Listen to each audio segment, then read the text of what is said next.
പിതാവിൻ്റെയും പുത്രൻ്റെയും പരിശുദ്ധാത്മാവിൻ്റെയും നാമത്തിൽ ആമേൻ.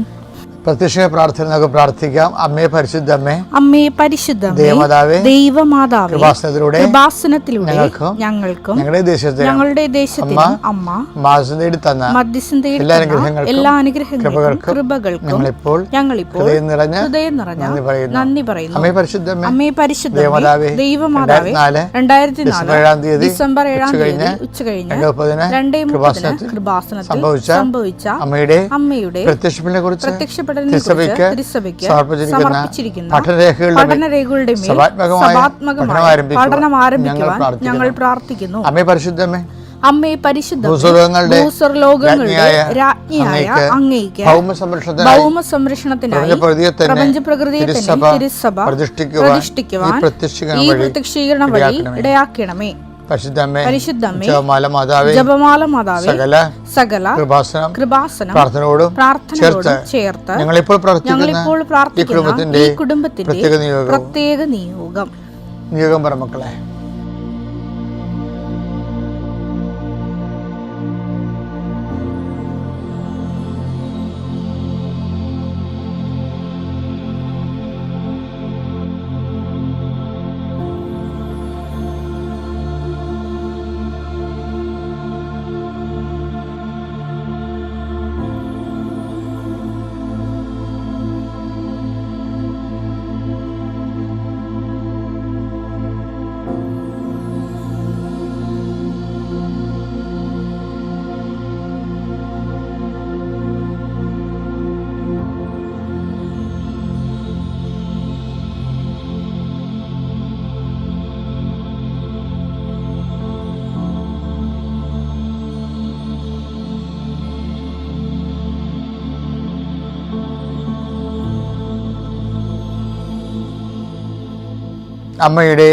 അമ്മയുടെ പ്രത്യക്ഷീകരണത്തിന്റെ അനുഗ്രഹവേളയിൽ ഞങ്ങൾക്ക് സാധിച്ചു തരുവാൻ കനിയണമേ. ആമേൻ. വിശ്വാസ പ്രമാണം. സർവശക്തനായ പിതാവും ആകാശത്തിന്റെയും ഭൂമിയുടെയും സൃഷ്ടാവുമായ ദൈവത്തിൽ ഞാൻ വിശ്വസിക്കുന്നു. അവിടുത്തെ ഏകപുത്രനും ഞങ്ങളുടെ കർത്താവുമായ ഈശോമിശിഹായിലും ഞാൻ വിശ്വസിക്കുന്നു. ഈ പുത്രൻ പരിശുദ്ധാത്മാവിനാൽ ഗർഭസ്ഥനായി കന്യകാമറിയത്തിൽ നിന്ന് പിറന്ന് പൊന്തിയോസ് പീലാത്തോസിന്റെ കാലത്ത് പീഡകൾ സഹിച്ച് കുരിശിൽ തറയ്ക്കപ്പെട്ട് മരിച്ച് അടക്കപ്പെട്ട് പാതാളങ്ങളിൽ ഇറങ്ങി മരിച്ചവരുടെ ഇടയിൽ നിന്ന് 3-ാം നാൾ ഉയർത്ത് സ്വർഗത്തിലേക്ക് എഴുന്നള്ളി സർവശക്തിയുള്ള പിതാവായ ദൈവത്തിന്റെ വലതുഭാഗത്തിരിക്കുന്നു. അവിടെ നിന്ന് ജീവിക്കുന്നവരെയും മരിച്ചവരെയും വിധിക്കുവാൻ വരുമെന്നും ഞാൻ വിശ്വസിക്കുന്നു. പരിശുദ്ധാത്മാവിലും ഞാൻ വിശ്വസിക്കുന്നു. വിശുദ്ധ കത്തോലിക്കാ സഭയിലും പുണ്യവാന്മാരുടെ ഐക്യത്തിലും പാപങ്ങളുടെ മോചനത്തിലും ശരീരത്തിന്റെ ഉയർപ്പിലും നിത്യമായ ജീവിതത്തിലും ഞാൻ വിശ്വസിക്കുന്നു. ആമേൻ. സ്വർഗ്ഗസ്ഥനായ ഞങ്ങളുടെ പിതാവേ, അങ്ങയുടെ നാമം പൂജിതമാകണമേ. അങ്ങയുടെ രാജ്യം വരണമേ. അങ്ങയുടെ തിരുമനസ് സ്വർഗത്തിലെ പോലെ ഭൂമിയിലുമാകണമേ. അന്നു വേണ്ടുന്ന ആഹാരം ഇന്ന് ഞങ്ങൾക്ക് തരണമേ. ഞങ്ങളോട് തെറ്റ് ചെയ്യുന്നവരോട് ഞങ്ങൾ ക്ഷമിക്കുന്നത് പോലെ ഞങ്ങളുടെ തെറ്റുകൾ ഞങ്ങളോടും ക്ഷമിക്കണമേ. ഞങ്ങളെ പ്രലോഭനത്തിൽ ഉൾപ്പെടുത്തരുതേ, തിന്മയിൽ ഞങ്ങൾ രക്ഷിക്കണമേ. ആമേൻ. നന്മ നിറഞ്ഞ മറിയമേ, സ്വസ്തി. കർത്താവ് അങ്ങയുടെ കൂടെ സ്ത്രീകളിൽ അങ്ങ് അനുഗ്രഹിക്കപ്പെട്ടവളാകുന്നു. അങ്ങയുടെ ഉദരത്തിൻ ഫലമായി ഈശോ അനുഗ്രഹിക്കപ്പെട്ടവനാകുന്നു. പരിശുദ്ധ മറിയമേ, തമ്പുരാന്റെ അമ്മേ, പാപികളായ ഞങ്ങൾക്ക് വേണ്ടി ഇപ്പോഴും ഞങ്ങളുടെ മരണസമയത്തും തമ്പുരാനോട് അപേക്ഷിക്കണമേ. ആമേൻ. കർത്താവേ, നിന്റെ ഉന്നതമായ നാമത്തിന് സ്തോത്രം ചെയ്യുന്നു. കർത്താവേ, നിന്റെ വിശുദ്ധ പൗരോഹിത്യത്തെ മഹത്വപ്പെടുത്തണമേ. കർത്താവേ, സഭയിലുള്ള സാന്നിധ്യം പ്രകടമാക്കണമേ. 39 വർഷം ഞാൻ അർപ്പിച്ച കുർബാനയുടെ യോഗ്യതയാൽ കൃപാസന അൾത്താരെ ജീവനോടെ പ്രത്യക്ഷപ്പെട്ട പരിശുദ്ധ അമ്മയുടെ മാധ്യസ്ഥതയിൽ ഈ അൾത്താറയിൽ നടന്ന 10,000-കണക്കിന് ആരാധന ശക്തിയാൽ അങ്ങയുടെ നാമത്തിൽ അങ്ങയുടെ മക്കളെ ആശീർവദിക്കണമേ എന്ന് പ്രാർത്ഥിക്കുന്നു. കർത്താവ്, രാത്രി പോലും പണി ചെയ്തിട്ടും ഓവർ ടൈം ചെയ്തിട്ടും കുടുംബം പോറ്റാൻ പറ്റാതെ കടങ്ങളിൽ വിഷമിക്കുന്നവരെ പണിയോട് പണി ചെയ്യാൻ വേണ്ടി മാത്രമാണ് ഒരു ജീവിതം എന്ന് തോന്നുന്ന രീതിയിൽ ഇനി എന്ത് ചെയ്താൽ കടങ്ങൾ പരിഹരിക്കുമെന്നറിയാതെ നിസ്സഹായമായി നിൽക്കുന്നവരുണ്ട്. ഈശോയെ, അവരെ സന്ധിക്കണമേ എന്ന് പ്രാർത്ഥിക്കുന്നു. അവർക്ക് പുതിയൊരു ജീവിതം നൽകി കർത്താവ് അവിടെ വഴി പോയി തിരിച്ചു വിടണമെന്ന് പ്രാർത്ഥിക്കുന്നു. കാണാത്ത കാലം കെട്ടപ്പെട്ട് കിടക്കുന്നവരെ മേൽഗതിക്ക് മാർഗമില്ലാതെ വിഷമിക്കുന്നവർ, അവർ ചുറ്റിത്തിരിയുന്ന ആ വിഷ്യ സർക്കിളിൽ നിന്ന്, വിഷമവൃത്തത്തിൽ നിന്ന് അവരെ വീണ്ടെടുക്കണമേ എന്ന് പ്രാർത്ഥിക്കുന്ന കർത്താവേ. തങ്ങളുടെ ജീവിതം അവസാനിച്ചു പോയെന്ന് ചിന്തിച്ചുകൊണ്ട് ഇനി ഇങ്ങനെ അങ്ങോട്ട് പോട്ടെ, പോയി മരിക്കട്ടെ, പോയി തൊലയട്ടെ എന്ന് നിരാശയോടെ മദ്യപിച്ച് ലഹരി പദാർത്ഥങ്ങൾ ഉപയോഗിച്ചുകൊണ്ടും തന്നെ നശിപ്പിച്ചുകൊണ്ട് നിശബ്ദമായ ആത്മഹത്യയിലേക്ക് പോകുന്ന ആൾക്കാർ, കർത്താവേ അവരെ വീണ്ടെടുക്കാൻ അങ്ങേക്ക് മാത്രമേ കഴിയൂ. അവർക്കെല്ലാം ഈ പ്രാർത്ഥന കൊണ്ട്, ഈ പ്രാർത്ഥന അവർ കേൾക്കുന്നുണ്ടെങ്കിൽ അവർക്കൊരു പുതിയ ജീവിതത്തിലൂടെ ലഭിക്കാൻ ദൈവത്തിൻ്റെ പ്രത്യേകമായ ഇടപെടലുണ്ടാകണം പ്രാർത്ഥിക്കുന്നു. കുഞ്ഞുമക്കളെ സംബന്ധിച്ച് പ്രാർത്ഥിക്കുന്നു, മുല കുടിക്കുന്ന കുഞ്ഞുങ്ങളെ സംബന്ധിച്ച് പ്രാർത്ഥിക്കുന്നു, അവരുടെ രോഗങ്ങളെ സംബന്ധിച്ച് പ്രാർത്ഥിക്കുന്നു, ഗർഭിണികളെ സംബന്ധിച്ച് പ്രാർത്ഥിക്കുന്നു, ഗർഭിണികളുടെ ഉദരത്തിലുണ്ടാകുന്ന കുഞ്ഞിൻ്റെ വളർച്ചയെക്കുറിച്ച് പ്രാർത്ഥിക്കുന്നു. വളർച്ച മുട്ടിപ്പോയിട്ടുള്ള കുഞ്ഞുങ്ങൾ, ഗർഭാശയ സിസ്റ്റുള്ളവർ, ഗർഭാശയത്തിൽ ക്യാൻസർ ഉള്ളവർ, ഉദരാശയ ക്യാൻസർ, ആമാശയ ക്യാൻസർ, കുടലിൻ്റെ അൾസർ, അരിസസ് രോഗങ്ങൾ, ആന്തരിക രോഗങ്ങളെ സമർപ്പിച്ച് പ്രാർത്ഥിക്കുന്നു. ബ്രെയിനിൽ കർത്താവ് സിസ്റ്റുള്ളവർ, ബ്രെയിൻ ഹെമറേജ് സംഭവിച്ചവർ, ഹൃദയത്തിന് കർത്താവ് സ്റ്റോപ്പ് വന്ന് അവർക്ക് ഹൃദയത്തിന് ശ്വാസതടസ്സം ഉണ്ടായിരുന്നവർ, ഹൃദയത്തിന് ഒരു അറ്റാക്ക് കഴിഞ്ഞ ശേഷം പിന്നെ ജീവിതം തന്നെ മാറി മറിഞ്ഞു പോയെന്ന് വിചാരിച്ചതിന് വിഷമത്തിലിരിക്കുന്നവർ, അവർക്ക് ജോലിക്ക് പോകാൻ പറ്റുന്ന രീതിയിൽ അവരെ ആരോഗ്യം വീണ്ടെടുത്തതായിട്ട് അവരെ ബോധ്യപ്പെടുത്താൻ പ്രാർത്ഥിക്കുന്നു. സാമ്പത്തിക ക്ലേശങ്ങളുള്ളവർ, ഒരു യാത്ര ചെയ്യുന്നതിന് പോലും ഇനി മനസ്സില്ല, പേടിയായിട്ട് എന്തെങ്കിലും സംഭവിച്ചതിൻ്റെ പേരിൽ സമൂഹത്തെ പേടി, ലോകത്തെ പേടി, പോലീസിനെ പേടി, വക്കീലിനെ പേടി, അങ്ങനെ കുറേ മനുഷ്യന്മാരെ പേടിച്ച് ജീവിക്കുന്നവരെ കർത്താവെ അവരെല്ലാം സാക്ഷികൾ പ്രാർത്ഥിക്കുന്നു. ഒരു കൊലപാതകവും മരണവും സംഭവിച്ചതിൻ്റെ പേരിൽ പിന്നീട് പല വർഷം കഴിഞ്ഞിട്ട് പോലും ആ കുടുംബത്തിന് ഗതി കിട്ടാതെ നിൽക്കുന്ന ഇരുണ്ടുപോയ കുടുംബങ്ങൾ, ഇരുണ്ടുപോയ ജീവിതങ്ങൾ കർത്താവിൻ്റെ തിരുസേനയെ സമർപ്പിച്ച് പ്രാർത്ഥിക്കുന്നു. എൻ്റെ കർത്താവെ, നിൻ്റെ ഉന്നതമായ നാമം സ്വസ്ഥം ചെയ്യുന്നു. ഈ പ്രാർത്ഥന കർത്താവിൻ്റെ പ്രാർത്ഥന, മരണത്തെ ജയിച്ചവൻ്റെ പ്രാർത്ഥന, ഉയർത്തെഴുന്നേറ്റവൻ്റെ പ്രാർത്ഥന, അത് പ്രാപിക്കുന്ന മക്കൾ കർത്താവെ ഉയർപ്പിൻ്റെ മഹിമ പ്രാപിക്കാനിടയാക്കണം പ്രാർത്ഥിക്കുന്നു. ജീവിതമാർഗ്ഗം മുട്ടിപ്പോയവരെ, ജീവിതമാർഗ്ഗം എന്തെന്നറിയാത്തവർ, പഠനം മുട്ടിപ്പോയവർ, എന്ത് പഠിക്കണമെന്ന് അറിയാത്തവർ, എവിടെ അഡ്മിഷൻ കിട്ടുമെന്ന് അറിയാത്തവർ, അഡ്മിഷൻ കിട്ടാതെ വിഷമിക്കുന്നവരെ സമർപ്പിച്ച് പ്രാർത്ഥിക്കുന്നു. എൻ്റെ കർത്താവേ, നിൻ്റെ ഉന്നതമായ നാമത്തിൽ സഭയുടെ അധികാരത്തിൽ കുശിൻ്റെ അടയാളത്തിൽ ദൈവത്തിൻ്റെ ശക്തിയാൽ നീ ഈശോയുടെ നാമത്തിൽ വീണ്ടെടുക്കപ്പെടട്ടെ.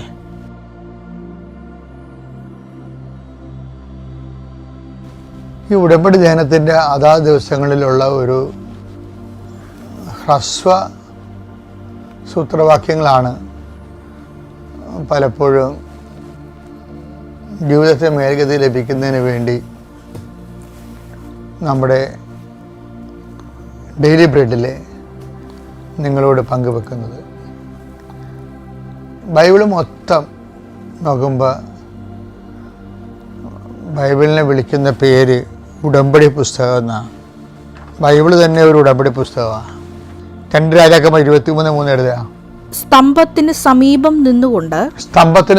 നിന്നുകൊണ്ട് ഉടമ്പടി ഗ്രന്ഥത്തിൽ എഴുതിയിരിക്കുന്ന ബൈബിൾ എന്ന് പറയണില്ല അവര്, കർത്താവിൻ്റെ പുസ്തകം എന്ന് പറയണില്ല, വചനഗ്രന്ഥം എന്ന് പറയണില്ല, മറിച്ച് ഉടമ്പടി ഗ്രന്ഥം എന്ന് വിളിക്കണം ബൈബിളിന്. അതെ, ഉടമ്പടി ഗ്രന്ഥത്തിൽ എഴുതിയിരിക്കുന്ന കർത്താവിന്റെ കൽപ്പനകളും പ്രമാണങ്ങളും അനുശാസനങ്ങളും പൂർണ്ണ ഹൃദയത്തോടും പൂർണ്ണാത്മാവോടും കൂടെ പാലിച്ച്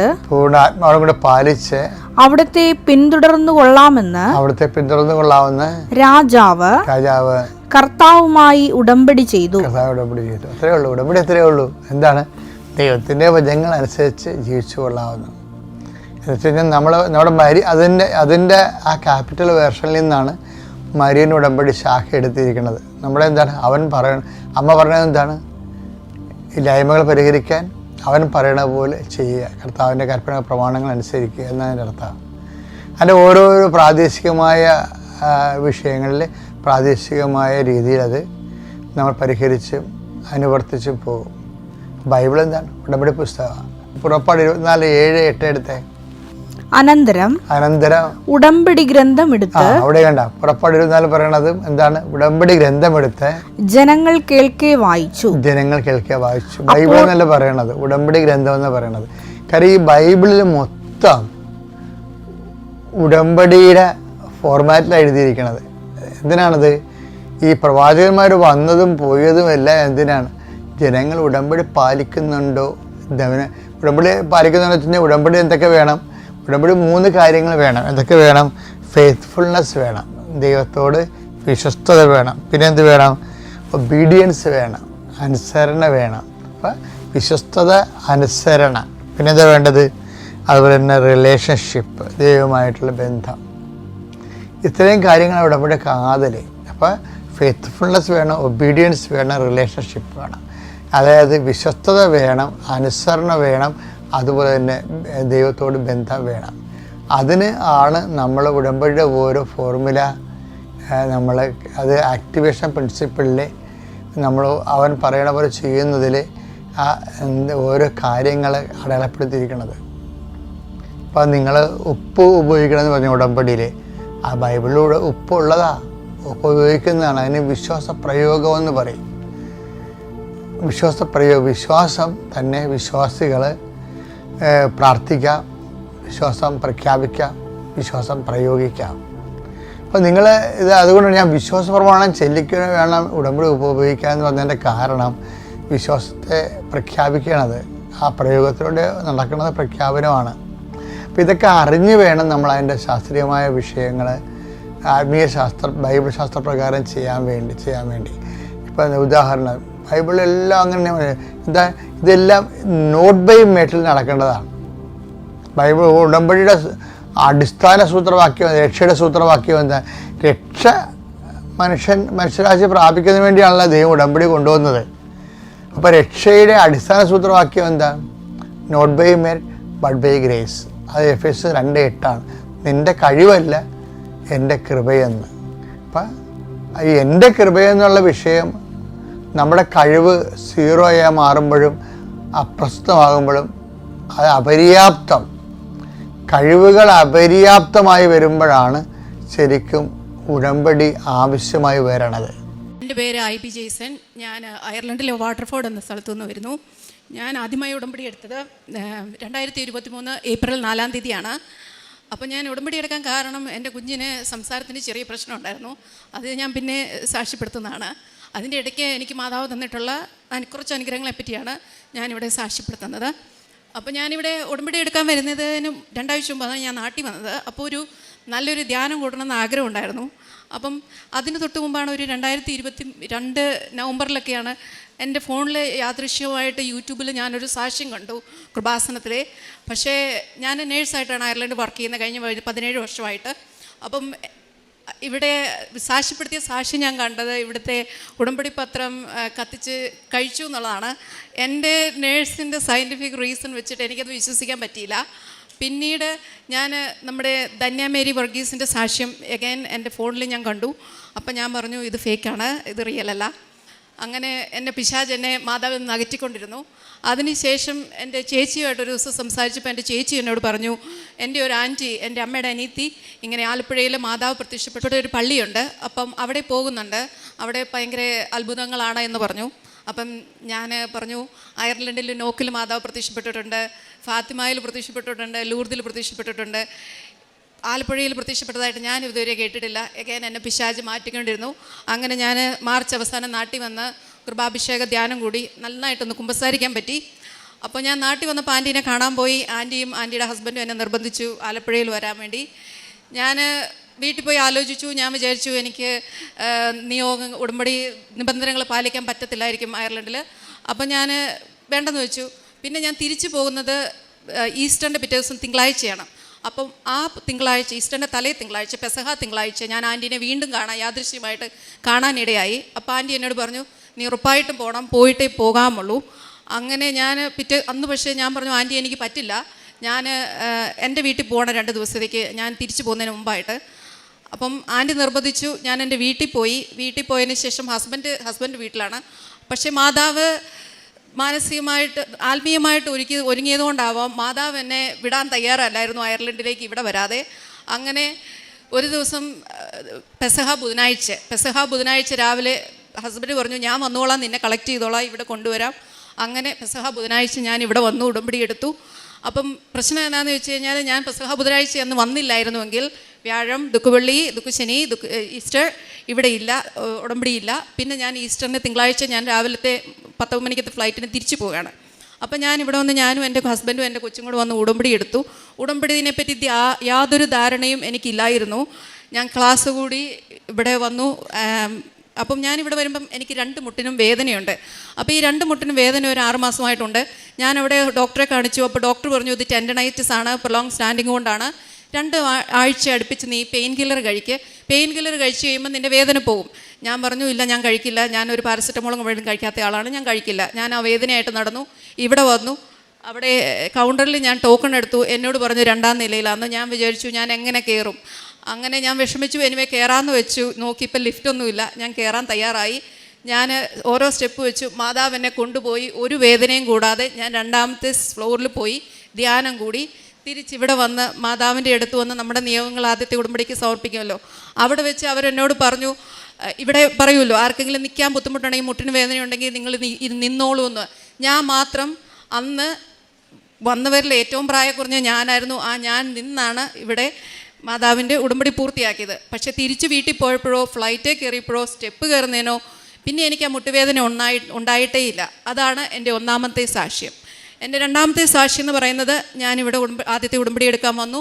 മുകളിൽ പോയി നിയോഗങ്ങളൊക്കെ അവരെഴുതാൻ പറഞ്ഞു. ഞാൻ എഴുതിക്കൊണ്ടിരിക്കുന്നു. 6 നിയോഗങ്ങളും കൃത്യമായിട്ട് എഴുതി. അപ്പോഴാണ് എൻ്റെ മനസ്സിലിരുന്ന് എന്നെ പേന ആരോ താഴെ വയ്ക്കാൻ സമ്മതിക്കുന്നില്ല. നീ നിൻ്റെ ജോലിയുടെ കാര്യം എഴുത്. അപ്പം എൻ്റെ മനസ്സിൽ എൻ്റെ ജോലിക്ക് കുഴപ്പമൊന്നുമില്ലല്ലോ, പിന്നെ എന്താ പ്രശ്നം. അപ്പം ഞാനിവിടെ നാട്ടിൽ ലീവിന് വരുന്നതിന് മുമ്പ് ഞാനൊരു ടെമ്പററി ആയിട്ട് ഒരു മാനേജർ പൊസിഷനിലാണ് ജോലി ചെയ്തുകൊണ്ടിരുന്നത്. അപ്പം എന്നെ അത് എഴുതാതെ സമ്മതിക്കത്തില്ല. അപ്പം ഞാൻ ഈ 2ാമത്തെ മുട്ടുവേദനയുടെ ഇടയ്ക്ക് മാതാവേ എൻ്റെ ജോലിയുടെ കാര്യവും ശരിയാക്കി തരണേന്ന് എഴുതി. ഞാൻ തിരിച്ചു ചെന്നു. 8ാം തീയതി തിരിച്ചു ചെന്നു. 9ാം തീയതി റെസ്റ്റ് എടുത്ത് 10ാം തീയതി ഡ്യൂട്ടി കയറിയപ്പം എൻ്റെ സീനിയർ മാനേജ്മെൻറ്റ് എന്നോട് പറയുന്നു, കൺഗ്രാജുലേഷൻ, നിൻ്റെ പോസ്റ്റ് പെർമനൻ്റ് ആയിരിക്കുന്നു. അത് മാതാവ് എനിക്ക് ഇങ്ങോട്ട് സാധിച്ചു തന്നായിരുന്നു. ഇതിനു മുമ്പും വർഷങ്ങളായിട്ട് എന്നെക്കാളും എക്സ്പീരിയൻസ് കുറഞ്ഞവരും ഇൻ്റർവ്യൂവിൽ പുറകിലായിരുന്നവരും എല്ലാവരും കയറിപ്പോയിട്ടുണ്ട്. ഞാൻ മാത്രമാണ് പുറകിൽ നിന്ന് നിന്നിരുന്നത്. പക്ഷേ മാതാവിനെ എന്നെ അവിടെ എത്തിക്കണമായിരുന്നു. മാതാവ് എന്നെ ഇഷ്ടപ്പെട്ട ഒരു സ്ഥലത്ത് ആ ജോലി തന്ന് എന്നെ അനുഗ്രഹിച്ചു. ഇങ്ങനെ അതെൻ്റെ 2ാമത്തെ സാക്ഷ്യം. 3ാമത്തെ സാക്ഷ്യം എന്ന് പറയുന്നത്, ഞാനിവിടുന്ന് ആദ്യത്തെ ഉടമ്പടി എടുത്ത് പോയി അയർലൻഡിൽ ചെന്നു. ഓഗസ്റ്റിൽ അച്ഛൻ ലിമറിക്കിൽ ധ്യാനത്തിന് വന്നു. ഞാൻ അവിടെ പോയി ധ്യാനം കൂടി അച്ഛൻ്റെ ബ്ലെസ്സിങ് ഒക്കെ വാങ്ങിച്ചു. അതിനുശേഷം 2023 ഒക്ടോബർ മുതൽ എനിക്ക് ആസ്മയുടെ ഹിസ്റ്ററി ഉണ്ട്. പക്ഷേ അത് ഇൻഹേലർ കൊണ്ട് സ്റ്റേബിളാണ്. അപ്പോൾ എനിക്ക് ഭയങ്കര ശ്വാസമുട്ടലാണ്. ഞാൻ ഡ്യൂട്ടിക്ക് പോകുമ്പോൾ ഒരാളോട് ഒരു 2 മിനിറ്റ് വർത്താനം പറഞ്ഞു കഴിഞ്ഞാൽ അവർ കാണാതെ ഞാൻ തിരിഞ്ഞ് നിന്ന് ഇൻഹേലർ എടുക്കും. അതായത് പഫ് എടുക്കും. ഇവിടുത്തെ രീതി പറഞ്ഞാൽ പഫ് എടുക്കും അവർ കാണാതെ. എന്നാലേ എനിക്ക് അടുത്ത സെൻറ്റൻസ് പറയാൻ പറ്റത്തുള്ളൂ. അതുപോലെ ബ്രീത്തിങ് ഡിഫിക്കൽറ്റി കൂടി. ഞാൻ നേഴ്സായതുകൊണ്ടും എനിക്ക് ഡോക്ടറെ കാണാൻ ഇഷ്ടമില്ലാതിരുന്നതുകൊണ്ടും ഞാനിത് വെച്ച് നീട്ടി എൻ്റേതായ രീതിയിൽ ഞാനത് വേഴ്സാക്കി. അപ്പം രാത്രിയിൽ കിടന്നുറങ്ങുമ്പം നേഴ്സുമാർക്ക് പറഞ്ഞറിയാം എനിക്ക് സ്ട്രൈഡർ വരും. അതായത് നമ്മുടെ എയർവേ ബ്ലോക്കായിട്ട് ശ്വാസം കടന്നുകൊണ്ട് ശ്വാസം എടുക്കാൻ പറ്റത്തില്ല. അപ്പം ഞാൻ പില്ലോ വെച്ച് എണീറ്റിരുന്നിട്ട് ഞാൻ കിടന്നുറങ്ങും. എന്നിട്ട് ഞാൻ രാവിലെ ആയിട്ട് ഡ്യൂട്ടിക്ക് പോകും. ഡ്യൂട്ടിക്ക് കാറ് പാർക്ക് ചെയ്യുന്നിടത്തുനിന്ന് ഒരു 5 മിനിറ്റ് നടന്നു പോകണം വാർഡിലേക്ക്. അപ്പോൾ ആ സമയത്ത് ഞാനൊരു 2 പ്രാവശ്യം ഇൻഹേലർ എടുക്കും. ഇങ്ങനെ ഇത് വേഴ്സായിക്കൊണ്ടിരുന്നു. അവസാനം ഹസ്ബൻഡ് എന്നെ വഴക്ക് പറഞ്ഞു. അങ്ങനെ 10 മാസങ്ങൾക്ക് ശേഷം ഞാനൊരു ഡോക്ടറെ കാണാൻ തീരുമാനിച്ചു. ഞങ്ങളുടെ ഫാമിലി ഡോക്ടറിനെ കണ്ടു. അപ്പോൾ ഡോക്ടറിന് എൻ്റെ ആസ്മയുടെ ഹിസ്റ്ററി അറിയാവുന്നതുകൊണ്ട് എപ്പോൾ ഞാൻ തന്നാലും അതിൻ്റെ തലേവശവും എന്നെ ചെസ്റ്റ് ഇൻഫെക്ഷൻ ആയപ്പോൾ എക്സ്റേ എടുപ്പിച്ചു. എക്സ്റേ ക്ലിയർ ആയിരുന്നു. അപ്പം ഈ വർഷം എന്നോട് പറഞ്ഞു, ഓക്കെ സ്റ്റീറോയിഡ് 2 ആഴ്ചത്തേക്ക് തന്നു, നീ ചെസ്റ്റ് എക്സ്റേ എടുക്കണമെന്ന് പറഞ്ഞു. അപ്പോൾ ഞാൻ വിചാരിച്ചു ഇതെല്ലാ പ്രാവശ്യത്തെയും പോലെ ഇത് നോർമൽ ചെസ്റ്റ് എക്സ്റേ. ഞാൻ പാട്ടും പാടിപ്പോയി. അവിടെ പോയിരുന്ന് പാട്ടൊക്കെ കേട്ട് യൂട്യൂബിൽ ഇതെല്ലാം കണ്ട് ഞാൻ എക്സ്റേ എടുത്തു. എക്സ്റേ എടുത്ത് ഒരാഴ്ചയ്ക്ക് ശേഷം ഞാനൊരു മീറ്റിങ്ങിലിരിക്കുമ്പോൾ എനിക്ക് എൻ്റെ GP അർജൻറ്റ് കോൾ വരുന്നു. അവിടെ അയർലൻഡിൽ ഈ UK അയർലൻഡൊക്കെ ജോലി ചെയ്യുന്നവർക്കറിയാം, പുറത്തുനിന്ന് ഒരു ഡോക്ടർ റിക്വസ്റ്റ് ചെയ്ത് കഴിഞ്ഞാൽ എക്സ്റേ എടുക്കാൻ അറ്റ്ലീസ്റ്റ് ഒരു 2 വീക്സ് കിട്ടും. ഒരു CT കിട്ടണമെങ്കിൽ അറ്റ്ലീസ്റ്റ് നമ്മളൊരു 1 ഇയർ വെയിറ്റ് ചെയ്യണം. പുറത്തുനിന്ന് ഡോക്ടർ നമ്മുടെ ഫാമിലി ഡോക്ടർ റിക്വസ്റ്റ് ചെയ്താൽ.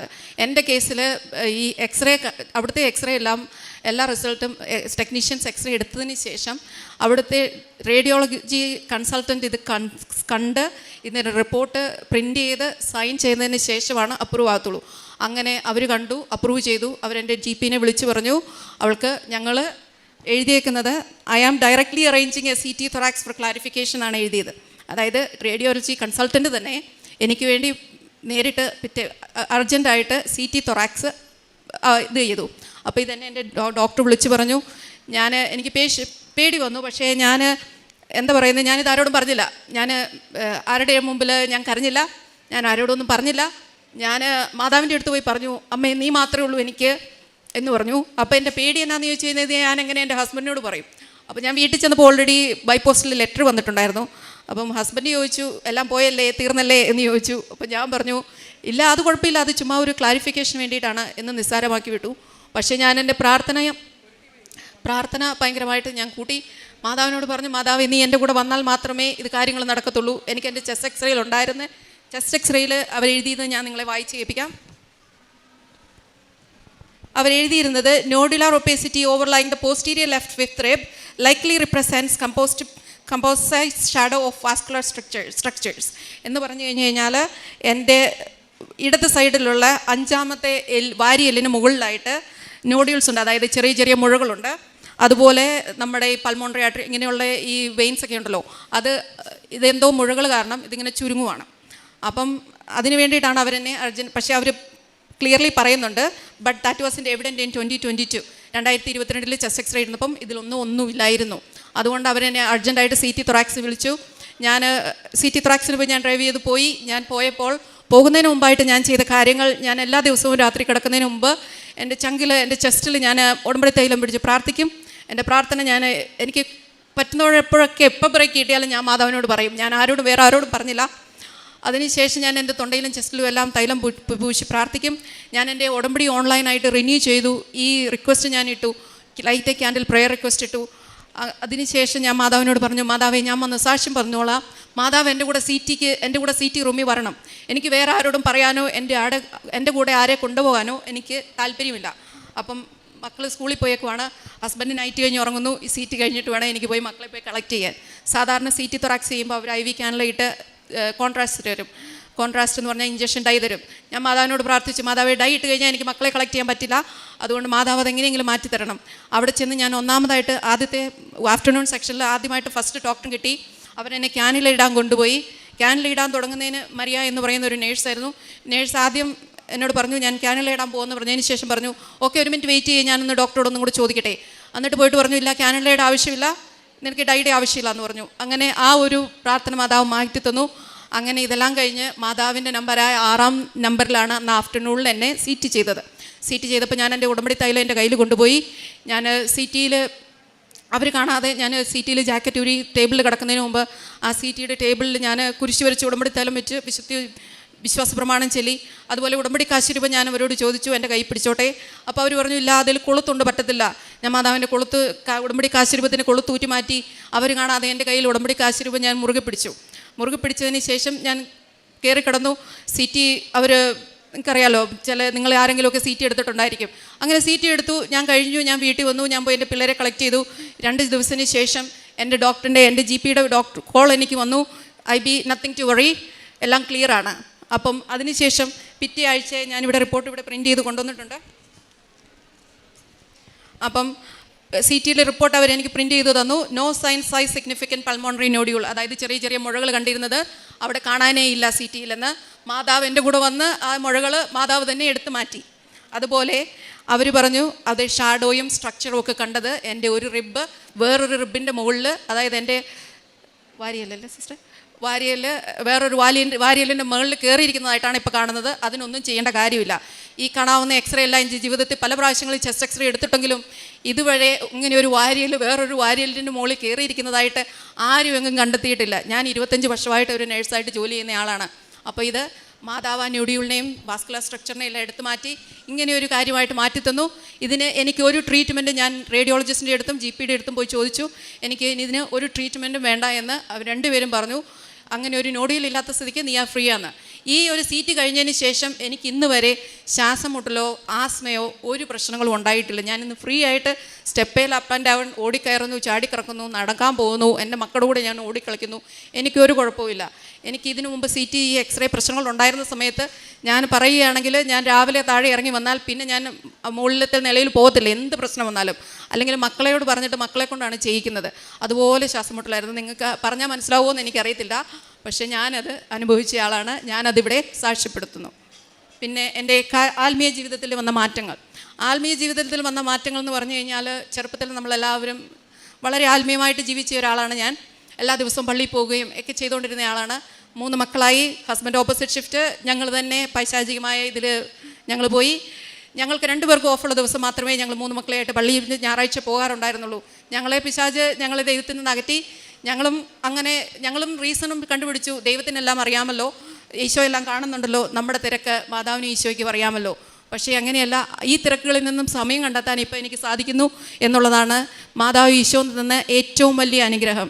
ഇപ്പോൾ എല്ലാ ദിവസവും വീട്ടിൽ കുടുംബ പ്രാർത്ഥന ചെല്ലും. എൻ്റെ മക്കളെ വിളിച്ചു നിർത്തി എന്ത് വന്നാലും എവിടെ പോയാലും ഞാൻ കുടുംബ പ്രാർത്ഥന ചെല്ലാതെ കടന്നുറങ്ങാറില്ല. കുമ്പസാരം മുടക്കാറില്ല. പിന്നെ എനിക്ക് മൺഡേ ടു ഫ്രൈഡേ ആണ് ഡ്യൂട്ടി. അപ്പോൾ വെനസ്ഡേ ഈവനിങ്ങിൽ മാത്രമേ അവിടെ അയർലൻഡിൽ ഞാൻ പോകുന്ന പള്ളിയിൽ കുർബാനയുള്ളൂ. അപ്പോൾ 6 മണി കഴിഞ്ഞ് ഡ്യൂട്ടി വന്നിട്ട് വെനസ്ഡേയിലും പിന്നെ എല്ലാ സൺഡേയിലും മസ്റ്റായിട്ടും പിള്ളേരെയും കൊണ്ട് കുർബാനയ്ക്ക് പോകും. അതുപോലെ പിള്ളേർ എവിടെ പോയാലും, എൻ്റെ മക്കൾ 3 പേര് എവിടെ പോയാലും മാതാവിൻ്റെ തൈലം പുരട്ടിയിട്ടേ ഞാൻ വിടാറുള്ളൂ. അതുപോലെ ഹസ്ബൻഡിനും എന്ത് വിഷമം. ഒരു ദിവസം ഞാൻ ഈ സിസ്റ്ററിനെ എഴുതി കൊടുക്കാത്ത ഒരു കാര്യമാണ്. എൻ്റെ കൊച്ചൊരു ദിവസം കിച്ചണിലെ ടൈലിൽ തന്നെ വീണു. എൻ്റെ 6 വയസ്സുള്ള കൊച്ച്. അവൻ്റെ ഇവിടെ വലിയൊരു ഹെമറ്റോമ വന്നു, മുഴ വന്നു. അപ്പം അവിടെ ഈ ഡീലൊക്കെ ആക്സിഡൻറ്റ് എമർജൻസിയിൽ പോയി കഴിഞ്ഞാൽ 6 മണിക്കൂർ 7 മണിക്കൂർ എടുക്കും. അപ്പം ഞാൻ മാതാവിനോട് പ്രാർത്ഥിച്ചു, മാതാവേ നീ മാറ്റിത്തരണം. ഞാൻ അവൻ്റെ GCS ഒക്കെ നോക്കി, അവന് പ്രശ്നങ്ങളൊന്നുമില്ല. ഞാൻ ആ മുഴയിൽ മാതാവിൻ്റെ തൈലം തൂത്തു, വിശ്വാസ പ്രമാണം ചൊല്ലി. പിറ്റേ ദിവസം രാവിലെ ആയപ്പോൾ ആ ഹെമറ്റോമ, ആ മുഴ അവിടുന്ന് മാറിപ്പോയി. അപ്പം ആത്മീയ ജീവിതത്തിൽ എന്നെയും എൻ്റെ കുടുംബത്തെയും മാതാവും ഈശോയും പിന്നെയും കൈപിടിച്ചുയർത്തി ഞങ്ങളെയും മാതാവിൻ്റെ കൃപയ്ക്കും സ്നേഹത്തിനും അതീതമായി ഞങ്ങൾ 5 പേരും ജീവിക്കുന്നു. പിന്നെ പ്രേക്ഷിത പ്രവർത്തനം എന്ന് പറഞ്ഞു കഴിഞ്ഞാൽ ഞാൻ വരുമ്പോഴൊക്കെ ഇവിടെ വന്നു. എല്ലാ വർഷവും കൃപാസനത്തിൽ വരാൻ വേണ്ടിയാണ് എല്ലാ വർഷവും ഞങ്ങൾ ലീവിന് വരുന്നത്. ലീവിന് വരുമ്പോൾ ഇവിടുന്ന് പത്രം വാങ്ങിക്കും. ബസ് സ്റ്റാൻഡുകളിലും ഹോസ്പിറ്റലിലും എല്ലായിടത്തും. ഇവൻ ഒരു പള്ളിയിൽ അവിടെ ബാനാണ്, കൊടുക്കാൻ അലൗഡ് അല്ല എന്നുണ്ടായിരുന്നു. എനിക്കറിയത്തില്ലായിരുന്നു. മാതാവ് കൂടെ വന്നു, ഞാൻ കൊടുത്തു, ആൾക്കാർ വാങ്ങിച്ചു. അവിടെ ഒരു പ്രശ്നം ഉണ്ടായിട്ടില്ല. പക്ഷേ ഞാൻ എല്ലാവരോടും പറയും, എനിക്കുണ്ടായ അനുഗ്രഹങ്ങൾ ഞാൻ പത്രം കൊടുക്കുമ്പം പറയും. അതുപോലെ വേണ്ടവർക്ക് മാത്രമേ ഞാൻ പത്രം കൊടുക്കാറുള്ളൂ. ഞാൻ പറയും, ആലപ്പുഴയിൽ ഇങ്ങനെയുള്ള പള്ളിയുണ്ട്, ഞാൻ ഇന്ന സ്ഥലത്തു നിന്നാണ് വരുന്നത്, ഞാൻ അവിടെ പോയിട്ടുണ്ട്, ഇങ്ങനെയാണ് അവിടെ കാര്യങ്ങൾ. അവർ വേണ്ട എന്ന് പറയുകയാണെങ്കിൽ ഞാൻ കൊടുക്കാറില്ല. ഇതാണ് എൻ്റെ ആത്മീയമായിട്ട്. പിന്നെ ഞാൻ ബൈബിള് തുടർച്ചയായിട്ട് വായിക്കും. ഞാൻ അച്ഛൻ്റെ ധ്യാനം, എനിക്ക് ഓഫീസ് ശനിയാഴ്ചയാണ്. അപ്പോൾ ശനിയാഴ്ചയാണ് ഞാൻ ധ്യാനം കൂടുന്നത്. ഞാൻ എല്ലാ ദിവസവും രാവിലെ പ്രത്യക്ഷീകരണ പ്രാർത്ഥന കഴിഞ്ഞതിന് ശേഷം അച്ഛൻ്റെ ഡെയിലി ബ്രെഡ് കൂടും. ഡെയിലി ബ്രെഡ് ഒന്നെങ്കിൽ എനിക്ക് കൂടാൻ പറ്റിയില്ലെങ്കിൽ ഞാൻ വണ്ടിയിൽ പോകുമ്പോൾ ഫോണിൽ ഓൺ ചെയ്തിട്ടിട്ട് ഞാൻ കേട്ടുകൊണ്ട് പോകും. അത് പൂർണ്ണമായിട്ടും കൂടും. എന്നിട്ട് ഞാനത് സ്റ്റാറ്റസ് ഇടും വാട്സപ്പിൽ. അതുപോലെ സാക്ഷ്യങ്ങൾ അച്ഛൻ ഇവിടെ ഉടമ്പടി ധ്യാനത്തിൽ പറയുന്ന എല്ലാ സാക്ഷ്യങ്ങളും തന്നെ ഞാൻ കേട്ടിട്ടുണ്ട്. അച്ഛൻ പറയുന്നതിന് മുമ്പ് വരുമ്പോഴും തന്നെ ഞാൻ കേൾക്കാറുണ്ട്. അത് കേൾക്കുന്ന ഉടനെ തന്നെ ഞാനത് സാക്ഷ്യം വാട്സപ്പിൽ സ്റ്റാറ്റസ് ഇടും. പിന്നെ പ്രേക്ഷിത പ്രവർത്തനം കാരുണ്യപ്രവൃത്തിയായിട്ട് ഞാൻ ചെയ്യുന്നത് ആദ്യമൊക്കെ അച്ഛൻ്റെ ധ്യാനം കൂടുമ്പോഴാണ്. എല്ലാ മക്കളും ശ്രദ്ധിക്കേണ്ട ഒരു കാര്യങ്ങളാണ്.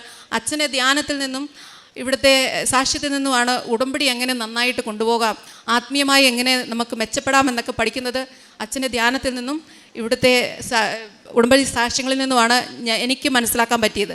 അപ്പോൾ ആരും അത് മിസ്സാക്കരുത്, എല്ലാവരും കാണണം, എന്നെപ്പോലെ വിശ്വസിക്കാതെ പോകരുത്. പിന്നെ കാരുണ്യപ്രവൃത്തിയായിട്ട് ആദ്യമൊക്കെ എനിക്ക് പറ്റാവുന്ന ആൾക്കാർക്ക് ഞാൻ പൈസ കൊടുക്കുമായിരുന്നു. അങ്ങനെ ഞാൻ എന്നൊക്കെ കാരുണ്യപ്രവൃത്തി ചെയ്തിട്ടുണ്ടോ അന്നൊക്കെ എൻ്റെ ജീവിതത്തിൽ നടക്കാത്ത ഓരോ കാര്യങ്ങളും നടന്നിട്ടുണ്ട്. അതിനുശേഷം ഞാൻ മെൻ്റലി ഡിസേബിൾഡ് ആയിട്ടുള്ള പിള്ളേരുടെ അവിടെ എല്ലാ മാസവും ഫുഡ് കഴിക്കാനായിട്ട് പൈസ കൊടുക്കും ഒരു പ്രാവശ്യം. അത് പക്ഷേ ഞാൻ പൈസ കൊടുക്കുകയോ ചെയ്യാറുള്ളൂ. എൻ്റേതായ ഒരു എഫർട്ടും അവിടെ ഇല്ലായിരുന്നു. എൻ്റെ ആൻറ്റിയും ഹസ്ബൻഡും അവിടെ കൊടുത്തുകൊണ്ടിരുന്നത്. അവർക്ക് ക്രിസ്മസിന് ഉടുപ്പ് വാങ്ങിച്ചു കൊടുക്കും. അപ്പോൾ ഞാൻ വിചാരിച്ചു, ഇവിടുത്തെ സാക്ഷ്യങ്ങളിൽ നിന്ന് എനിക്ക് മനസ്സിലായി UK ഇങ്ങനെ ഫുഡ് ബാങ്കിൽ ഫുഡ് കൊടുക്കാൻ പറ്റും. അങ്ങനെ ഞാൻ ഗൂഗിൾ ചെയ്തു, ഫൈൻഡ് ഔട്ട് ചെയ്തു, കടയിൽ പോയി ചോദിച്ചു. അങ്ങനെ അവിടുത്തെ എല്ലാ മാസവും ഒരാൾക്ക് 1 മാസത്തേക്ക് ജീവിക്കാനുള്ള ഫുഡ് ഞാൻ അവിടെ ഫുഡ് ബാങ്കിൽ പോയി വാങ്ങിച്ച് ഞാൻ അവിടെ കൊടുക്കും. ഇതൊക്കെയാണ് എൻ്റെ കാരുണ്യ പ്രവൃത്തികൾ. ഏശയ്യായുടെ പുസ്തകത്തിൽ നിന്ന് അധ്യായം 41 13 തിരുവചനം പറയുന്നു: നിന്റെ ദൈവവും കർത്താവുമായ ഞാൻ നിന്റെ വലത്തുകൈ പിടിച്ചിരിക്കുന്നു. ഞാനാണ് പറയുന്നത്, ഭയപ്പെടേണ്ട, ഞാൻ നിന്നെ സഹായിക്കും. ഐബിയുടെ മനോഹരമായ ഉടമ്പടി സാക്ഷ്യം, പ്രത്യക്ഷീകരണ സാക്ഷ്യം നമ്മോട് പങ്കുവയ്ക്കുകയായിരുന്നു. വളരെ വിശേഷപ്പെട്ട ഒരു സാക്ഷ്യം എന്ന് പറയാം. കാരണം വളരെ അവിശ്വസ്തരായി ട്രോള് മാത്രം കേട്ട് ക്രിട്ടിസൈസ് ചെയ്തിരുന്ന ആളുകളാണ് ഇന്നിവിടെ ഏറ്റവും സൂപ്പറായിട്ടുള്ള സാക്ഷ്യങ്ങൾ പങ്കുവയ്ക്കുന്നത്. ട്രോളിൽ വളരെയധികം വിശ്വസിക്കുകയും അതിനോടുകൂടി അതിനെ സപ്പോർട്ട് ചെയ്യുകയൊക്കെ ചെയ്യുന്ന ഒരുപാട് വ്യക്തികൾ ഇന്നിവിടെ ഒരുപാട് സാക്ഷ്യങ്ങൾക്കാണ് നാം സാക്ഷ്യം വഹിച്ചുകൊണ്ടിരിക്കുന്നത്. അതൊക്കെ ഒരു ദൈവകൃപയാണ്. നമുക്ക് കൂടുതൽ എടുക്കാൻ വേണ്ടിയാണ് കൂടുതൽ അവസരങ്ങൾ നമുക്ക് നൽകിക്കൊണ്ടിരിക്കുന്നത്. അങ്ങനെയും ഒരു വിഭാഗം ആളുകളുണ്ട് എന്ന് നമുക്കറിയാൻ സാധിക്കും. അതിൽ നിന്ന് നമുക്ക് മനസ്സിലാകുന്നത് ഒരുപാട് സെലിബ്രിറ്റീസ് ഇവിടെ വന്നിട്ടുണ്ട്, ഒരുപാട് പൊളിറ്റീഷ്യൻസ് ഇവിടെ വന്നിട്ടുണ്ട്, ഒരുപാട് ജഡ്ജസ്, അഡ്വക്കേറ്റ്സ്, മിലിറ്ററി പീപ്പിൾ, കൃഷിക്കാർ, scientist, civil high rank officers, ഇവരെല്ലാം ഇവിടെ വന്നു പോയിട്ടുണ്ട്. സാധാരണക്കാരും അസാധാരണക്കാരും സന്യസ്തരുമായിട്ടുള്ള വൈദികരൊക്കെ ഒരുപാട് ഇവിടെ വന്ന് നമ്മളെപ്പോഴും കേട്ടുകൊണ്ടിരിക്കുന്നതാണ്. ഇതെല്ലാം ദൈവിക ഇടപെടലാണ്. ഉടമ്പടി ഒരു പുതിയ ജീവിത രീതിയാണെന്നാണ് നമുക്ക് മനസ്സിലാക്കിക്കൊണ്ടിരിക്കുന്നത്. ഉടമ്പടിയെടുത്ത നിമിഷം മുതൽ ഐബിക്ക് ഇവിടെ പലപ്പോഴും ചിന്തിച്ചു, ഇതെങ്ങനെ മാറാൻ, എനിക്കിത് അസാധ്യമാണല്ലോ. ഇവിടെ വരുന്ന നിമിഷം വരെ ഐബിക്ക് സംശയമായിരുന്നു. ഉടമ്പടി എടുത്ത് മുകളിലേക്ക് ക്ലാസ് കയറാൻ ബുദ്ധിമുട്ടായിരുന്നു. അവിടെ എത്തി. പക്ഷേ ഇവിടെ മുട്ടുകുത്തിയ ഉടനെ തൻ്റെ മുട്ടിൻ്റെ വേദന ഈശോ എടുത്തു മാറ്റിയെന്ന് സാക്ഷ്യപ്പെടുത്തുന്നു. ഈശോയ്ക്ക് അസാധ്യമായ ഒന്നുമില്ല. ഉടമ്പടിയിൽ നാം അവിടെ ഒരു പ്രഘോഷണം നടത്തുന്നുണ്ടല്ലോ, ഒരു ഡിക്ലറേഷൻ നടത്തും. ഞാൻ ഉടമ്പടി അനുസരിച്ച് ജീവിച്ചോളാം എന്നുള്ള ആ ഒരു പ്രോമിസ് ആത്മാർത്ഥമായി ചെയ്തു കഴിഞ്ഞാൽ പരിശുദ്ധ അമ്മ നമ്മുടെ ജീവിതത്തിൻ്റെ ഫയലെടുത്ത്, ജീവൻ്റെ പുസ്തകം എടുത്ത് ഈശോയ്ക്ക് കൊടുക്കുകയാണ്. പിന്നെയുള്ള കാര്യങ്ങൾക്കൊന്നും നമുക്ക് റിസ്ക് ഇല്ല, ഉത്തരവാദിത്വമില്ല. ഈശോയോട് നന്ദി പറയാം. ഒരു തുടക്കം തന്നെ വളരെ മനോഹരമായ ആ നിമിഷം തന്നെ, ഉടമ്പടിയുടെ നിമിഷം, നമ്മൾ ആഗ്രഹിക്കാത്തതുമായിട്ടുള്ള കാര്യങ്ങൾ, നമുക്ക് ഒരിക്കലും അത് ആഗ്രഹിക്കേണ്ട ആവശ്യമില്ലെന്ന് തോന്നുന്ന കാര്യങ്ങൾ പോലും സഹോദരി പങ്കുവയ്ക്കുകയായിരുന്നു. എനിക്കൊരു ക്ലിനിക്കൽ നഴ്സിംഗ് മാനേജറാകാനുള്ളൊരു ആഗ്രഹമൊന്നുമില്ല. ഞാൻ വളരെ നന്നായി എൻ്റെ കുടുംബവുമായി മുന്നോട്ട് പോകുന്ന വ്യക്തിയാണ്. പക്ഷേ എനിക്ക് ഒരു A+ ഗ്രേഡ് തന്നാണ് പരിശുദ്ധ അമ്മ ഇപ്പോൾ ഒരു പ്രൊമോഷൻ തന്നാണ് അയർലൻഡിൽ എന്നെ ജീവിക്കാൻ അനുവദിക്കുന്നതും എൻ്റെ ഒരു വലിയ ജീവിത നിലവാരം ഉയർത്തി തന്നിട്ടുള്ളതെന്ന് IB സാക്ഷ്യപ്പെടുത്തുന്നു. നാം ആഗ്രഹിക്കുന്നതിൽ കൂടുതൽ ഈശോയാണ് ഇപ്പോൾ എനിക്ക് വേണ്ടി ആഗ്രഹിക്കുന്നത് നമുക്ക് പൂർണ്ണമായി വിശ്വസിക്കാം. ഈ സഹോദരിയുടെ വലിയൊരു ക്ലിനിക്കൽ സാക്ഷ്യമായിരുന്നു തനിക്കുണ്ടായിരുന്ന വാരിയലിനുണ്ടായിരുന്ന ഒരു വലിയ ചെസ്റ്റിനകത്തുണ്ടായിരുന്ന സിസ്റ്റ്, ഒരു മുഴകൾ. അത് ഓൾറെഡി സ്കാൻ ചെയ്തപ്പോൾ അവിടെയുണ്ട്. എല്ലാ ബുദ്ധിമുട്ടുകളും ഈ സഹോദരി സാക്ഷ്യപ്പെടുത്തുകയായിരുന്നു. പുറകോട്ട് തിരിഞ്ഞ് നിന്ന് ഞാൻ ചെയ്യായിരുന്നു, എനിക്ക് പഫ് ചെയ്യണമായിരുന്നു. ഇതെല്ലാം കഴിഞ്ഞ് ഒരു ഓപ്പറേഷന് വിധേയമാകുന്നതിന് മുൻപുള്ള ഒരു സ്കാനിങ്ങിലാണ് കണ്ടുപിടിച്ചത്. രണ്ടാമത്തെ സ്കാനിങ് ചെയ്തപ്പോൾ ഉടമ്പടിയിലായതുകൊണ്ട് തനിക്ക് അങ്ങനെ ഒരു സിസ്റ്റ് അവിടെ ഇല്ല എന്ന് ഡോക്ടേഴ്സ് സാക്ഷ്യപ്പെടുത്തി. മെഡിക്കൽ റിപ്പോർട്ടുമായിട്ടാണ് ഈ സഹോദരി നമ്മുടെ മുമ്പിൽ സാക്ഷ്യം പറയുന്നത്. നമുക്ക് ഈശോയ്ക്ക് നന്ദി പറയാം. നമ്മുടെ വാരിയലുകളെയും നമ്മുടെ ശരീരത്തിലെ എല്ലാ ഘടനയും വളരെ 139 സങ്കീർത്തനം പറയുന്നത് വളരെ സൂക്ഷ്മമായിട്ടാണ് നമ്മെ സൃഷ്ടിച്ചിരിക്കുന്നത്. ഒരു വാരിയലിനുള്ളിൽ മറ്റൊന്ന് കയറിയിരിക്കുന്നതൊക്കെ നമുക്ക് ചിന്തിക്കാൻ പറ്റാത്തൊരവസ്ഥയാണ്. അങ്ങനെയും ഒരു രോഗമുണ്ടല്ലോ എന്ന് നമുക്ക് മനസ്സിലാക്കാം. അതുപോലെ ഈ സഹോദരി തനിക്ക് കിട്ടിയ ഈശോ നൽകിയിട്ടുള്ള എല്ലാ അനുഗ്രഹങ്ങൾക്കും ആനുപാതികമായി ചെയ്യാൻ സാധിച്ചില്ലെങ്കിലും ഈ സഹോദരി ഫുഡ് ബാങ്ക് അന്വേഷിച്ച് അവിടേക്കുള്ള ഒരു മാസത്തേക്ക് ഒരു കുടുംബത്തിന് കഴിയാനുള്ള ഭക്ഷണം ഏൽപ്പിച്ച് വലിയ വലിയ കാരുണ്യപ്രവൃത്തികളൊക്കെ ചെയ്ത് ഈശോയെ സ്നേഹിക്കുന്നു. പ്രാർത്ഥിക്കാനുള്ള സമയം ഇന്ന് ധാരാളമാണ്. എൻ്റെ സമയങ്ങളെല്ലാം പ്രാർത്ഥനയ്ക്കുള്ളതാണ്. ഈശോയാണ് എൻ്റെ കൂടെ. പരിശുദ്ധ അമ്മയും ഈശോ ഇല്ലാതെ, സ്വർഗമില്ലാതെ എനിക്ക് ജീവിക്കാൻ പറ്റില്ല എന്ന വലിയ ജീവിത സാക്ഷ്യമാണ് ഇപ്പോൾ ഉള്ളത്. നമുക്ക് ഈശോയ്ക്കും പരിശുദ്ധ അമ്മയ്ക്കും വലിയൊരു കയ്യടി നൽകി